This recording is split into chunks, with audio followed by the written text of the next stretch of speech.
भौजी रे हाँ एगो बात पूछी। पूछा न हो देवर बड़ा खुश मिजाज लगत रहा। का बात बा? खिसेबे ना नु ना ना खिसियाई ना। ए भौजी ऐसन बात बाकी कहीं डर लगता कि झाड़ू झाड़ू से पिटाए के ना पड़े। ओहो इतना पहले ही पलंजर सोच लेला झूठ मूठ का।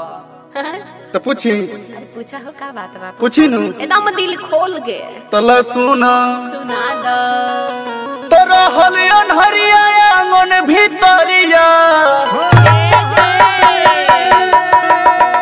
तो तू कोई बजे दिया बुतैलू मड़ैया में काका तू बताओ बताओ। ये देवर जी इतना खुश भइला ह त इहे पूछ लेला। अब हम जान गनी कि तहर मिजाज का बा। ए भौजी आगे पूछी। अब पूछा हो एकदम कैसे पिया के पटैलू मड़ैया में कामा जपैलू मड़ैया में कामा जपैलू काका भतार संग कैलू मड़ैया में कामा जपैलू।